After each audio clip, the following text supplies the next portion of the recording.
Hello friends, welcome to రుచి వంటిల్లు. ఈరోజు మనం అన్నం చపాతీలోకి చాలా టేస్టీగా 10 నిమిషాల్లో శనగపప్పు ఫ్రై ఎలా తయారు చేసుకోవాలో చూద్దాము.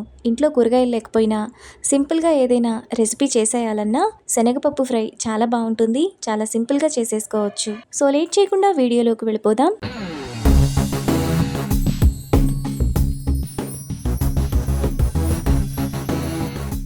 ముందుగా శనగపప్పు ఫ్రై చేసుకోవడానికి స్టవ్ మీద ప్యాన్ పెట్టుకొని అందులో 1 టేబుల్ స్పూన్ ఆయిల్ వేసుకోవాలి.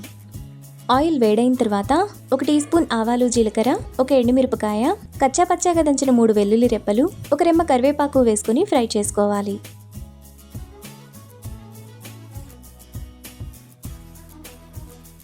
తాలింపు బాగా వేగిన తర్వాత అందులో సన్నగా తరిగిన 2 పెద్ద ఉల్లిపాయలు, 2 పచ్చిమిరపకాయలు వేసుకొని మీడియం ఫ్లేమ్లో ఉల్లిపాయలను బాగా ఫ్రై చేసుకోవాలి.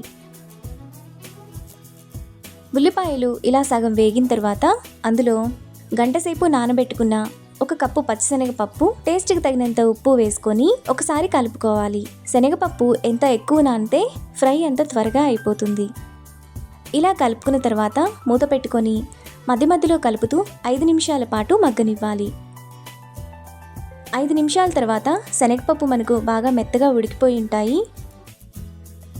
ఇప్పుడు 1/2 టీ స్పూన్ పసుపు, 1 టేబుల్ స్పూన్ కూరల్లో వేసుకునే కారం, 3 టేబుల్ స్పూన్ల పచ్చి కొబ్బరి తురుము వేసుకొని 1 నిమిషం పాటు మీడియం ఫ్లేమ్లో కలుపుకోవాలి.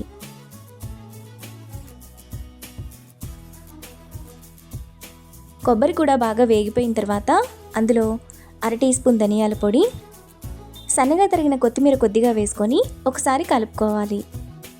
ఈ శనగపప్పు ఫ్రై పిల్లలకు లంచ్ బాక్స్లోకి పెట్టివ్వడానికి కూడా చాలా బాగుంటుంది. చాలా హెల్దీ కూడా. మనకు చాలా టేస్టీగా శనగపప్పు ఫ్రై రెడీ అయిపోయింది. ఇప్పుడు ఈ ఫ్రైని బౌల్లోకి తీసుకొని రైస్, చపాతీతో సర్వ్ చేసుకుంటే ఎంతో టేస్టీగా సింపుల్గా చేసుకునే శనగపప్పు fry ready. Hello friends, welcome to రుచి వంటిల్లు. ఈరోజు మనం ఇంట్లో కూరగాయలు లేనప్పుడు చాలా టేస్టీగా ఇంట్లో ఉన్న వాటితోనే కర్రీ ఎలా తయారు చేసుకోవాలో చూద్దాము. ఈ కర్రీ మనకు రైస్ ఇంకా చపాతీలోకి చాలా టేస్టీగా ఉంటుంది. చాలా సింపుల్గా చేసేసుకోవచ్చు. సో లేట్ చేయకుండా వీడియోలోకి వెళ్ళిపోదాం.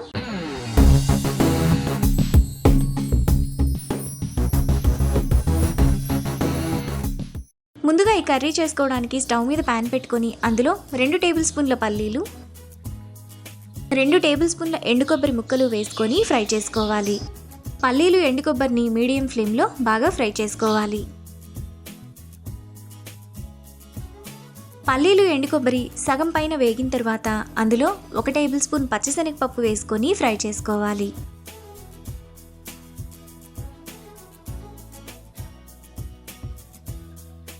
పచ్చిశనగపప్పు కూడా వేగిన తర్వాత 2 టేబుల్ స్పూన్ల నువ్వులు వేసుకొని ఒకసారి కలుపుకొని స్టవ్ ఆఫ్ చేసుకోవాలి.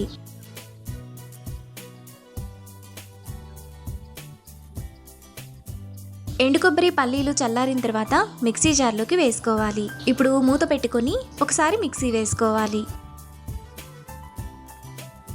ఇలా వేసుకున్న తర్వాత అందులో 1/2 గ్లాస్ నీళ్లు పోసుకొని మెత్తటి పేస్ట్లా మిక్సీ వేసుకోవాలి. పల్లీలు, కొబ్బరిని ఇలా వేసుకున్న తర్వాత పక్కన పెట్టుకోవాలి. ఇప్పుడు స్టవ్ మీద ప్యాన్ పెట్టుకొని అందులో 1 టేబుల్ స్పూన్ ఆయిల్ వేసుకోవాలి.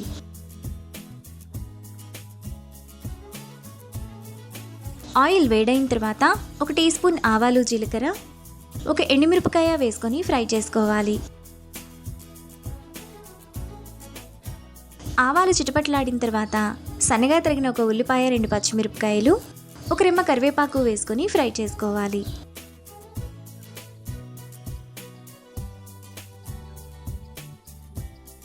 ఉల్లిపాయలు ఇలా వేగిన తర్వాత 1/2 టీ స్పూన్ అల్లం వెల్లుల్లి పేస్ట్ వేసుకొని పచ్చివాసనంతా పోయేంత వరకు ఫ్రై చేసుకోవాలి.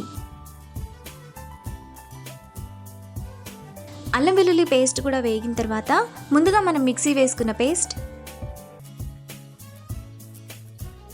టేస్ట్కి తగినంత ఉప్పు, 1/2 టీ స్పూన్ పసుపు, 1 టీ స్పూన్ కారం, 1 టీ స్పూన్ ధనియాల పొడి, 1 టీ స్పూన్ గరం మసాలా వేసుకొని మసాలా అంతా బాగా వేగిపోయి ఆయిల్ అంతా సైడ్స్కి వచ్చేంత వరకు లో ఫ్లేమ్లో కలుపుకోవాలి.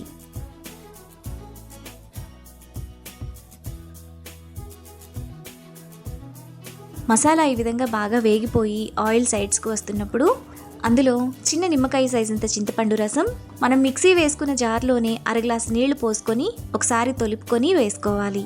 ఇప్పుడు కర్రీని ఒకసారి కలుపుకోవాలి.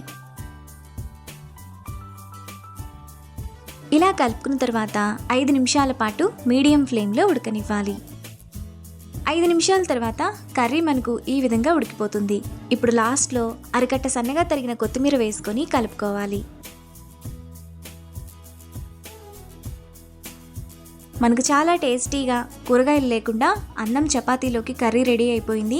ఇప్పుడు ఈ కర్రీని వేడివేడిగా రైస్తో సర్వ్ చేసుకుంటే ఎంతో టేస్టీగా సింపుల్గా చేసుకునే కర్రీ రెడీ. ఈ రెసిపీని మీరు కూడా ట్రై చేసి మీకు టేస్ట్ ఎలా కుదిరిందో నాకు కామెంట్స్లో షేర్ చేయండి. ఈ వీడియో కనుక మీకు నచ్చినట్లయితే లైక్ చేసి షేర్ చేసి సబ్స్క్రైబ్ చేయండి.